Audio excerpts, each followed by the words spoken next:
Tranquilo.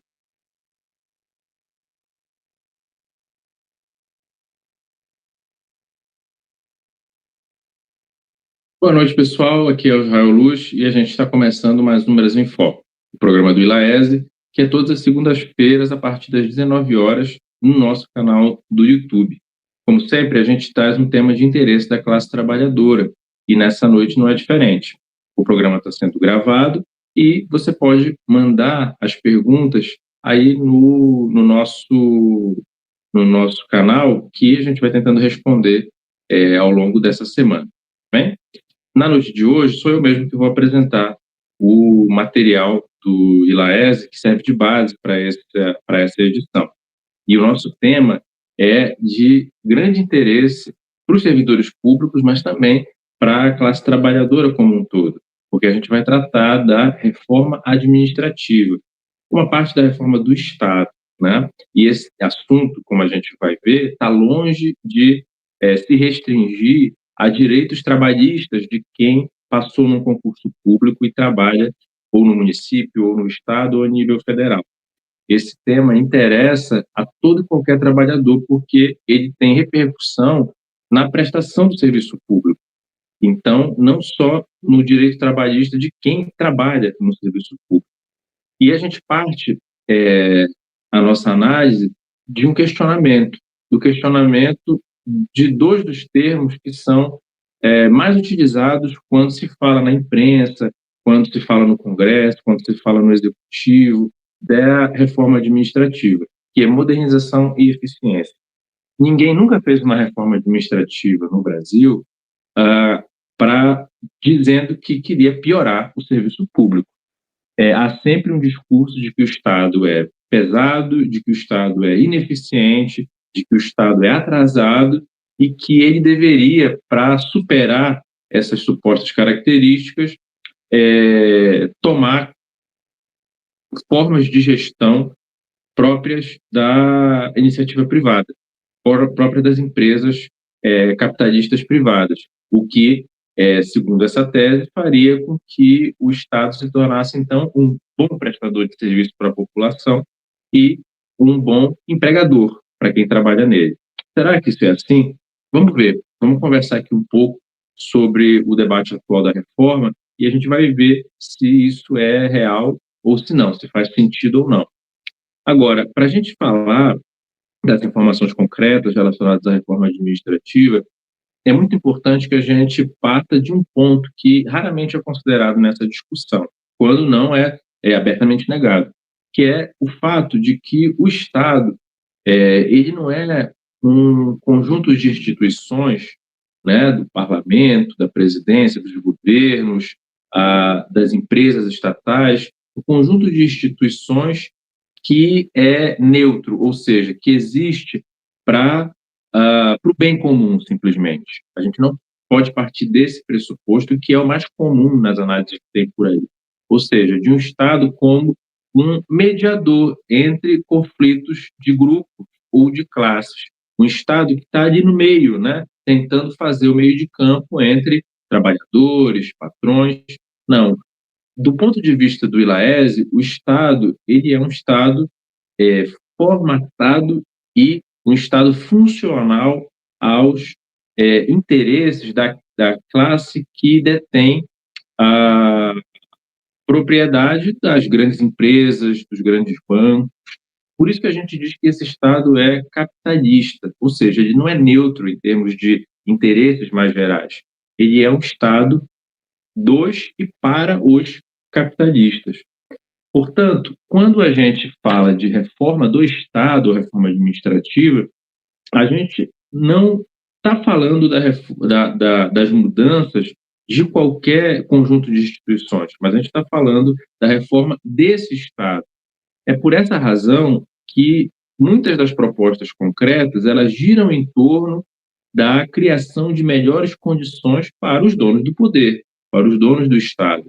Então, no nosso país, nesse momento que a gente vive, reformar o Estado ou fazer uma reforma administrativa, ela é uma política que tem como interesse mais amplo adaptar a, o Estado, as instituições do nosso país, governamentais do nosso país, a um ajuste fiscal permanente, fruto dessa política econômica que se arrasta há algumas décadas já. É por isso que, quando se fala de reforma do Estado, além dos termos que nós falamos de modernização e eficiência, você tem vinculado a essas coisas o quê? Corte de gasto, você tem diminuição do investimento público, você tem privatização, terceirização e um conjunto de medidas econômicas que visam diminuir o Estado, como se diz, né? Ou seja, visam cortar investimentos públicos. Vale dizer que isso tem significado ao longo dos anos, isso já vem sendo feito. Há várias pesquisas nossas do ILAESE que tratam de como, ao longo dos últimos 25, 30 anos, essa política vem sendo aplicada e efetivamente vem caindo o número de funcionários públicos no Estado, para pegar só esse exemplo. E isso não aumentou a eficiência do Estado, verdade seja dita, né? Na realidade, o resultado concreto para os trabalhadores do serviço público e para quem utiliza os serviços públicos é uma maior precarização, é uma penalização da população em geral e dos servidores em particular. Então, quando a gente trata de reforma administrativa ou do Estado, a gente está tratando de um projeto de classe, de um projeto que se propõe a adaptar o Estado segundo os interesses de uma minoria detentora do poder e do poder econômico e, portanto, também do poder político. É por isso que o objetivo das reformas do Estado é o de adequar a estrutura estatal a um Brasil que vem mudando. Então, esse é outro elemento que a gente sempre vê nas discussões sobre a reforma administrativa por aí. Olha, o mundo mudou, as mudanças são aceleradas e é preciso também mudar o Estado nesse sentido. O que significa isso no concreto? Significa que é preciso adaptar o Estado a um Brasil que vem mudando de fato. Mas qual é o sentido geral dessa mudança? Como nós do ILAESE temos falado por diversas vezes em diversos trabalhos, o sentido geral dessa mudança é um rebaixamento do nosso país na divisão internacional do trabalho. A condição de um país exportador de produtos primários, agrícolas, minerais, onde a rotatividade da mão de obra deve ser cada vez maior e onde a proteção social, que já não era nem sequer parecida com a proteção social de países imperialistas, tem que ser mais precarizada ainda do que ela já é. Então, quando se fala de reforma do Estado, se trata de adaptar uma estrutura que já era deficiente em termos de atendimento dos interesses da população em geral a uma situação econômica estrutural que é mais precarizada ainda do que já era historicamente no nosso país. E a gente tem dentro desse debate alguns momentos em que essa coisa se dá, né? Não só no Brasil, mas a nível mundial também. Quando se fala de reforma administrativa, a maioria dos pesquisadores trata basicamente de três grandes períodos de reforma administrativa ou reforma do Estado, e não à toa alinhados exatamente com a ascensão dessa agenda de ajuste fiscal permanente ou da agenda neoliberal, como se fala mais comumente, né? A primeira geração de reforma administrativa é exatamente a que nasce na primeira década aí em que o neoliberalismo passa a orientar a agenda política e econômica dos estados capitalistas, né?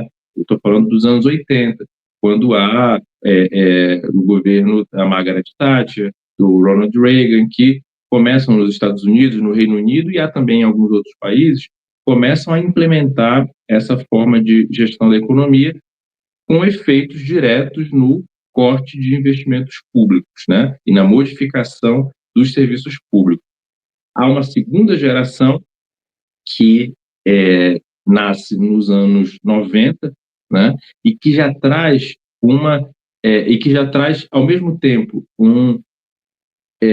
uma resposta aos efeitos daquela primeira geração de reformas e uma tentativa de buscar um certo consenso social em relação a essas reformas. Ora, se a gente fala de cortes de investimento público, a gente fala de prejuízo à saúde, à educação, à previdência dos trabalhadores, a gente fala de uma piora do nível de vida da maioria da população. Anos depois da primeira geração de reformas ter sido aplicada, ficava evidente que havia uma série de problemas políticos e sociais causados ou que tinham relação com aquelas reformas e com a agenda política econômica de restrição fiscal. Nesse sentido, nos anos 90, os, os impulsionadores dessas políticas e os teóricos também dessas políticas passam a incorporar na agenda da reforma do Estado algo que não existia nos anos 80, que é a preocupação com o social, né?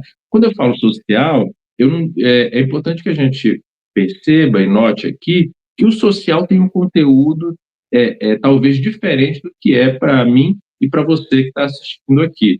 Quando essa turma fala de social, eles se referem aos trabalhadores muito pobres, ou seja, aqueles que não teriam condições de disputar no mercado uma colocação em boas condições.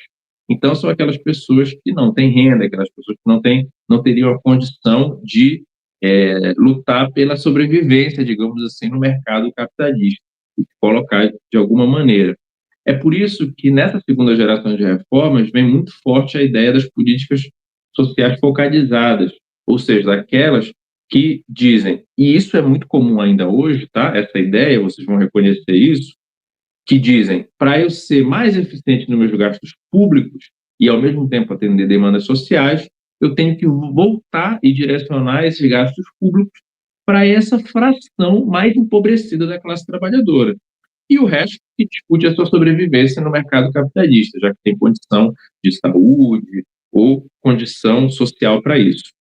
Então, nessa segunda geração de reformas, você tem tanto já um reflexo da tragédia social que vai se causando com a agenda neoliberal capitalista e com a reforma do Estado da primeira geração, quanto um conteúdo de preocupação social, mas nesse sentido extremamente restrito que eu falei.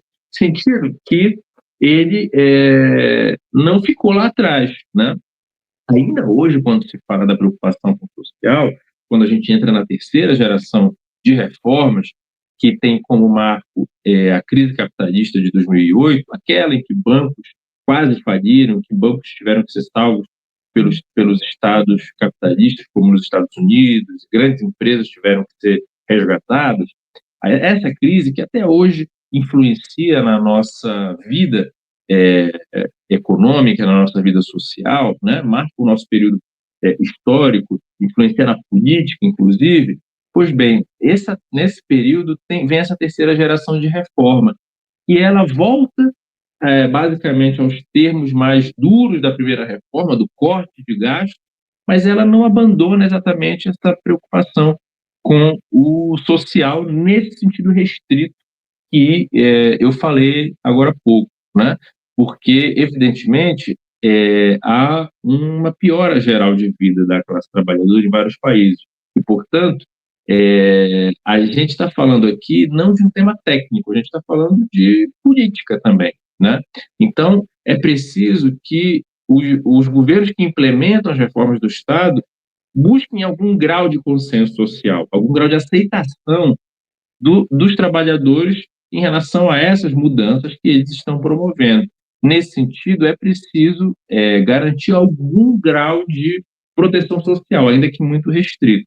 É por isso que na terceira geração de reformas vem muito forte o discurso dos cortes, mas também algum grau de preocupação social extremamente focalizada com aquelas pessoas muito pobres, ela continua existindo.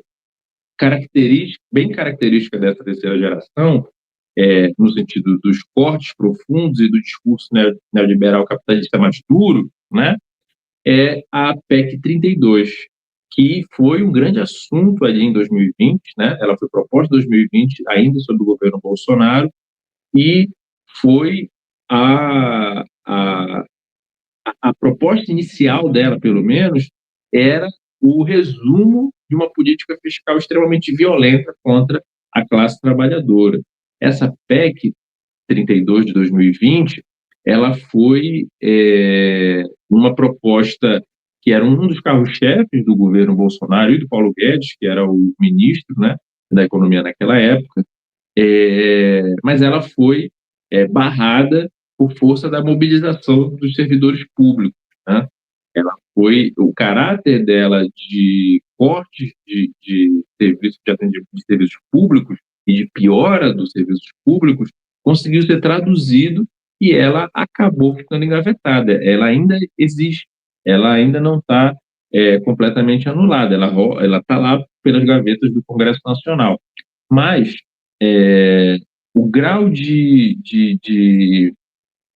o grau de desgaste que a proposta teve fez com que ela perdesse condições políticas de ser encaminhada, tal como queria o governo Bolsonaro lá em 2020, né? O que falava essa PEC a 32 de 2020? Ela trazia exatamente para a gente, então, ir entendendo melhor o que é esse conteúdo duro de corte, do qual estamos falando. Ela trazia, e aí cito o texto, trazia a ideia de viabilizar a dinâmica de relacionamento com órgãos e entidades públicas e com a iniciativa privada de forma a contribuir com mais efetividade para o atendimento da demanda por serviços públicos. Aqui está textualmente a ideia das privatizações, das terceirizações, da entrega dos serviços de saúde, de educação, daqueles serviços que não são considerados tipicamente de Estado, ou seja, que tem o serviço privado, o setor privado também prestando os serviços, como serviços que deveriam ser cada vez mais entregues ao setor privado. Então, você tem escolas privadas, você tem saúde privada, e, portanto, dentro dessa lógica, para que o Estado deveria prover isso? Dentro dessa lógica, que se entregue ao mercado, que o mercado faça a prestação desse serviço à população, né? Então, a PEC tinha como uma das suas ideias centrais esse tipo de coisa, concretizando, então, o que a gente está falando aqui de uma reforma do Estado que é expressão de um ajuste fiscal permanente, né? De um corte de gastos permanente. A PEC também trazia, nesse sentido, a ideia dos tais instrumentos de cooperação, que seriam diversos modelos de privatização, não só da venda direta, né?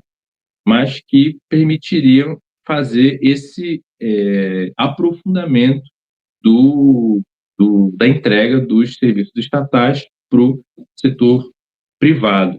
E isso se relacionava com um conceito que na edição original da PEC estava muito meio que era uma ideia que organizava o resto, né? Que era a inclusão dentro do texto legal da ideia de que o Estado ele é subsidiário, ou seja, o Estado é um suporte somente. Essa é a ideia neoliberal mais dura, né? O Estado ele regula as relações, mas ele não deve intervir nas relações sociais e econômicas, porque supostamente atrapalharia o bom andamento dessas relações. Isso se concretizava na proposta da PEC 32, dentro da inclusão desse princípio da subsidiariedade, ou seja, o Estado ele deveria ser um mero suporte, portanto, entregar tudo o que não fosse típico de Estado para a iniciativa privada. Essa PEC, ela trazia a ideia de modernizar o Estado, né? No sentido de que, não de responsabilizar o Estado pela demanda dos serviços públicos, mas de avançar num conceito que já vem das reformas administrativas da época do governo Fernando Henrique, nos anos 90, a reforma do Bresser Pereira, que é a de dissociar o público do estatal, certo? Ou seja, nem tudo que é público é estatal. Você prestaria serviços para a população sem ser dirigidos pelo Estado diretamente. É a ideia de um posto de saúde gerido por uma empresa privada, por exemplo, algo que é muito comum hoje em todos os lugares. É a ideia de privatização de escolas públicas, que hoje voltam em alguns estados, né, de venda direta de escolas públicas para continuam sendo públicas, o Estado continua tendo o ônus, digamos assim, com a prestação desse serviço, mas os bônus ficam para aquela empresa privada que gere aquela escola ou aquele posto de saúde, né? Dentro dessa ideia, permitiria a um só tempo a manutenção dessa disciplina fiscal e da lucratividade do capital, porque permitiria que o Estado investisse menos, ao mesmo tempo que quem gere esse posto de saúde, essa escola, esse serviço prestado, ganhasse com isso, lucrasse com isso. Então, modernizar significaria mais entrega do serviço público. E o aumento da eficiência significaria manter os gastos sociais em limites muito, muito restritos, né? A referência é sempre o pagamento da dívida pública nesses casos. E, do ponto de vista das relações de trabalho no serviço público, o da lógica gerencial, da gestão de trabalho, né? Ou da lógica do batimento das metas, da produtividade no sentido do que eles chamam de entrega, né? Da qualidade da entrega ou da quantidade de entrega. E isso, muitas vezes, significando para as relações de trabalho no serviço público um aumento do assédio, um aumento das cobranças indevidas, um aumento da própria jornada de trabalho, supostamente para você entregar mais e melhor, coisa que não necessariamente é assim. Então, modernização e eficiência significavam esse conteúdo dentro da PEC 32, de maneira muito coerente com que era o conteúdo em outras tantas reformas do Estado no nosso país, né? Só que a PEC 32, por ela ser muito explícita também no que ela propunha, ela sofreu um processo de desgaste tal que fez com que até hoje ela esteja engavetada lá, né? Então, hoje, setores diversos, inclusive que na época apoiavam a PEC 32, lá em 2020, passam a dizer, olha, a gente não está tratando mais da PEC aqui, né? A PEC ainda está lá numa gaveta no Congresso, mas ela não é mais o assunto aqui. A gente quer fazer uma reforma administrativa, sim, a gente quer, sim, seguir reformando o Estado, mas a gente quer fazer para aumentar a qualidade do serviço público, valorizando os servidores, ou seja, há toda uma preocupação em trazer um discurso político que embase a criação de um certo consenso em relação às propostas de reforma. Como eu disse, a questão da reforma do Estado é sempre uma questão política. Então, não é possível simplesmente apresentar um projeto e aprovar o projeto. É preciso que haja condições para que esse projeto seja aceito por setores da sociedade majoritários que permita que a coisa ande, né? A PEC 32 perdeu essas condições lá atrás, mas atenção, e aqui a gente começa a entrar no momento atual.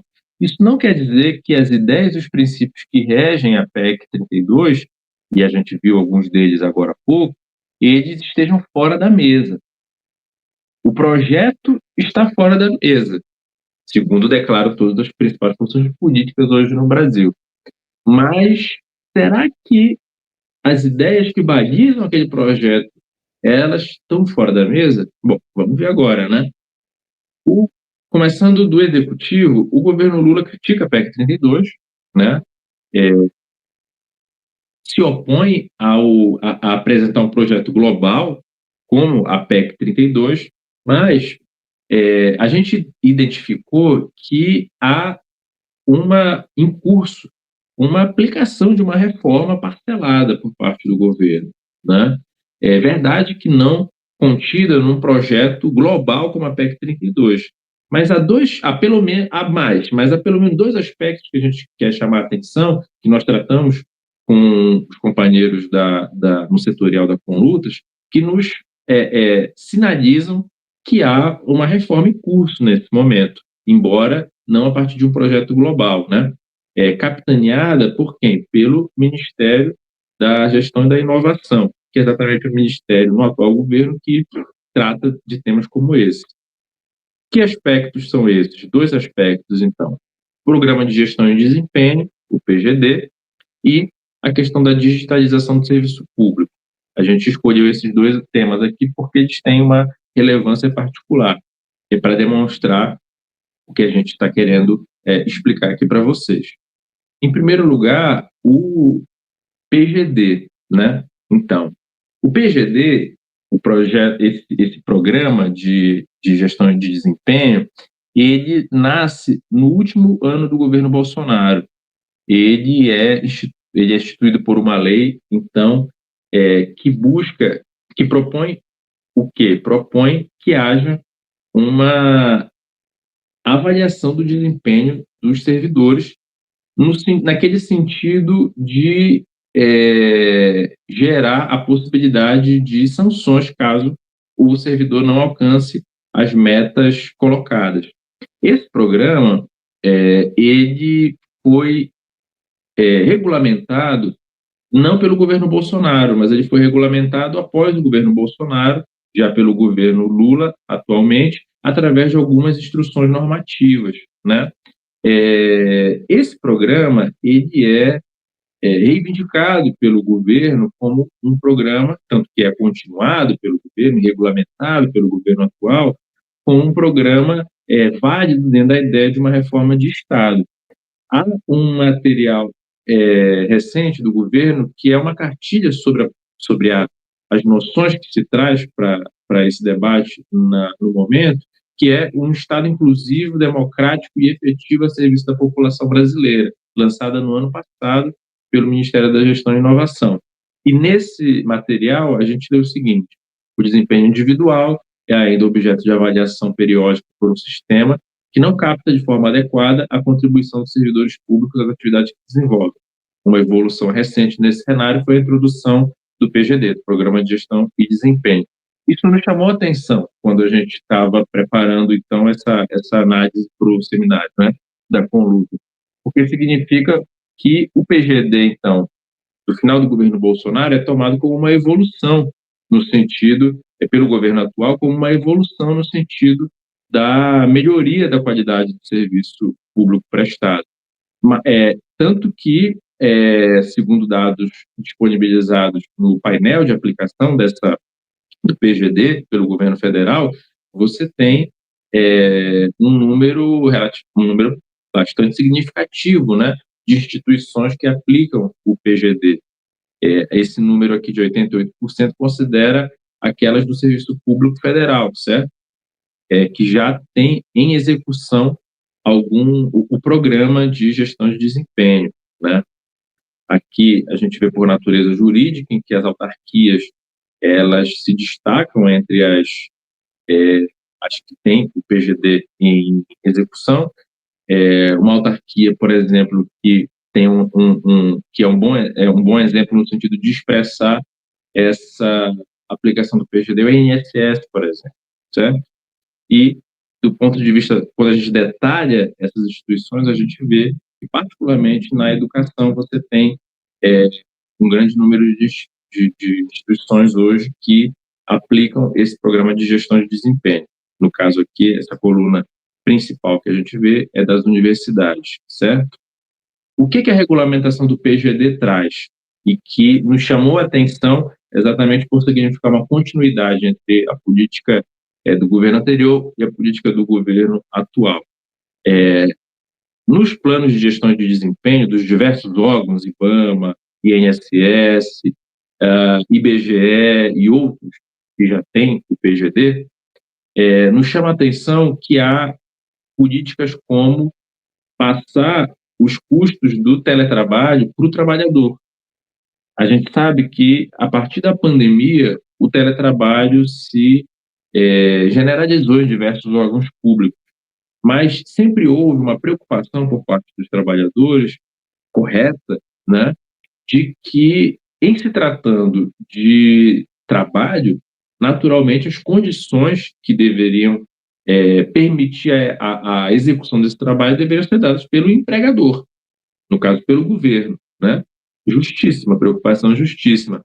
Mas na regulamentação desses programas de gestão de desempenho, há a previsão de que os custos com teletrabalho sejam arcados pelo próprio trabalhador. Também há, dentro desses programas, dos órgãos, a possibilidade de desconto salarial como penalização por você não bater as metas, né? Por você não bater as metas acertadas dentro do programa com a gestão sua, com o seu patrão, digamos assim, direto. Isso significa a entrada, então, concretamente, de uma precarização das relações de trabalho no serviço público, né? E da possibilidade de você ter penalizações baseadas não exatamente na qualidade do serviço prestado, mas, na verdade, baseada no fato de que muitas vezes o trabalhador não tem condições adequadas de prestação de serviço, há uma série de empecilhos para a prestação do serviço público, como, por exemplo, a falta de servidores em órgãos para dividir o trabalho de maneira igualitária, de maneira equânime, ou seja, se concentra um grande trabalho em poucas pessoas. Então, há uma série de questões que nada tem a ver com o simples rendimento do trabalho, com o simples esforço do trabalhador, que acabam entrando na conta do resultado desse trabalho.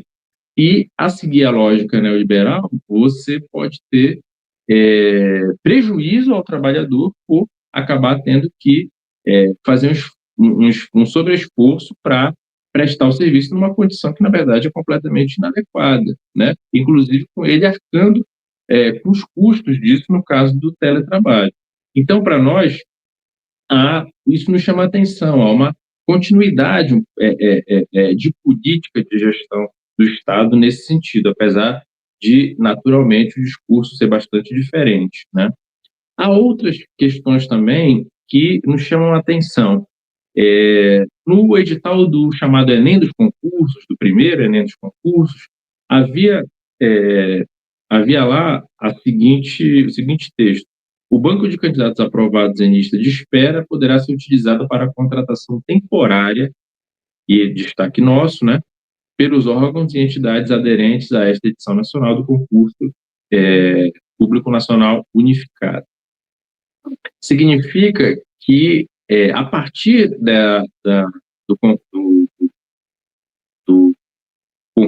desse concurso público, você poderia ter um banco de contratação temporária no serviço público. Ou seja, todo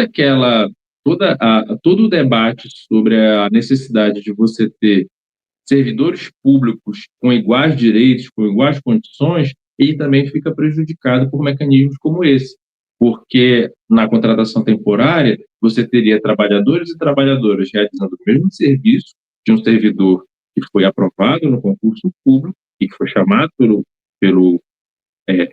após esse momento, só que em condições mais precárias. Ou seja, você teria trabalhando e fazendo o mesmo serviço, o mesmo trabalho, trabalhadores com direitos trabalhistas completamente diferentes, sem estabilidade, por exemplo, e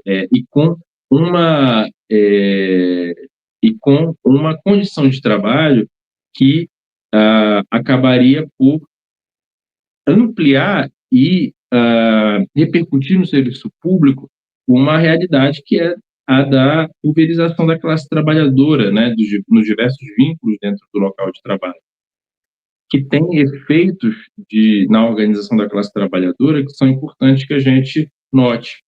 Ou seja, num local onde há trabalhadores com diversos vínculos, muitas vezes há uma dificuldade grande de você mobilizar esse conjunto de trabalhadores pelas mesmas bandeiras, exatamente porque você tem uma diversidade de realidades trabalhistas e, inclusive, quando se trata de trabalhadores contratados temporariamente, você tem naturalmente o medo de ser mandado embora caso se envolva com algo que não agrade às gestões, né?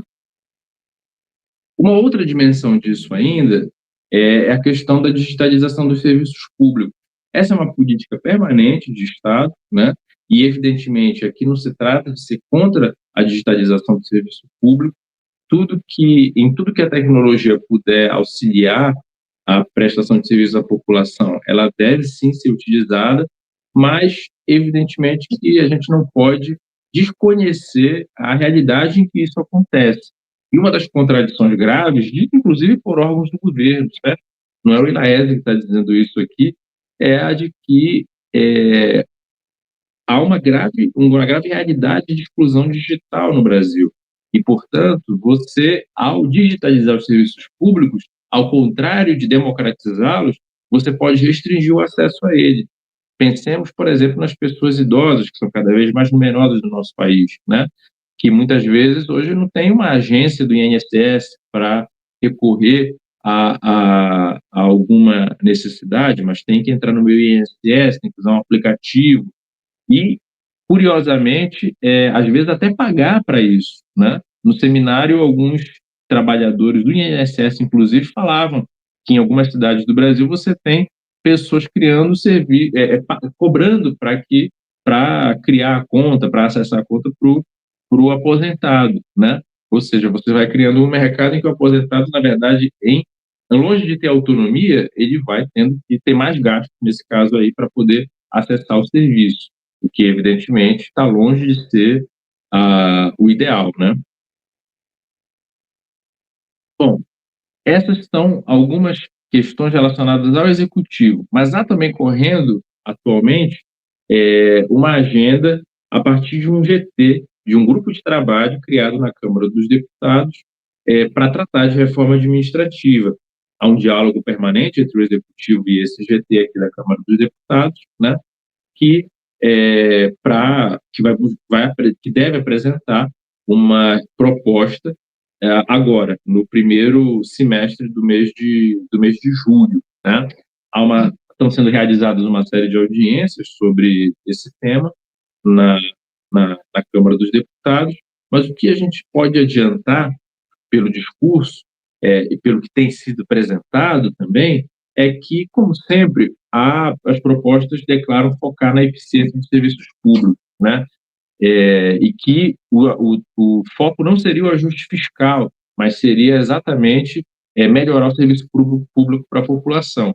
Mas as discussões que têm sido feitas, elas têm incluído medidas de ajuste fiscal, né? Elas declaram, inclusive, de partida, que podem ser mais explícitas nisso caso seja a discussão feita pelo presidente da Câmara, pelo Hugo Mota, né? Então, percebam que do GT da Câmara, apesar de haver na retórica um afastamento da PEC 32, vai haver certamente muitos elementos que vão trazer novamente os mesmos princípios de corte de gastos e de precarização do serviço público. Além da Câmara, também o STF tem contribuído com a reforma do Estado, né? A reforma administrativa. Tanto que, em novembro de 2024, do ano passado, o STF validou um ataque ao regime jurídico único, né, dos servidores públicos, permitindo que os novos servidores que entrarem poderiam ser contratados sem direitos como estabilidade e o plano de carreira. Vejam, todos esses ataques, eles repercutem em prejuízos à população e à organização dos trabalhadores, porque eles vão criando uma condição de servidores que não são servidores, digamos assim, né? E isso, evidentemente, tem efeito para dentro e para fora do serviço público.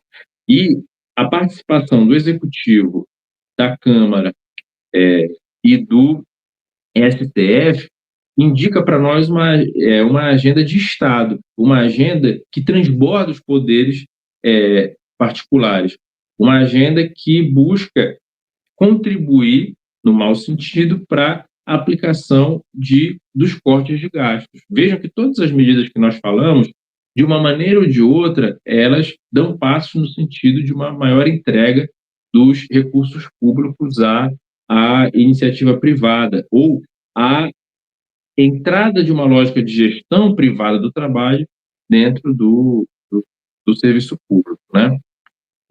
É preciso que os movimentos de trabalhadores debatam essas questões, mas também que se pense que tipo de Estado eficiente pode realmente existir para a classe trabalhadora, né? Do ponto de vista popular, do ponto de vista da classe trabalhadora, é, o que se quer é o atendimento às necessidades humanas básicas, né? O atendimento médico, o atendimento na educação, saneamento básico, direitos sociais, né? No entanto, a ordenação das prioridades do Estado, a partir das necessidades da maioria da população, ela deve ser feita em contraposição a essas propostas, que são propostas eficientes e modernas somente para o capital e para quem lucra com com essa privatização do serviço público. Portanto, um Estado eficiente para os trabalhadores, ele deve ser um Estado dos trabalhadores. E essa é uma discussão que a gente precisa fazer, porque ela dá a medida das políticas concretas que os movimentos de trabalhadores precisam debater nesse momento de reforma parcelada, nesse momento de ataques aos direitos dos servidores e dos trabalhadores em geral. Bom, esse é um pouco do que a gente apresentou, então, no seminário dos servidores públicos. Esse estudo,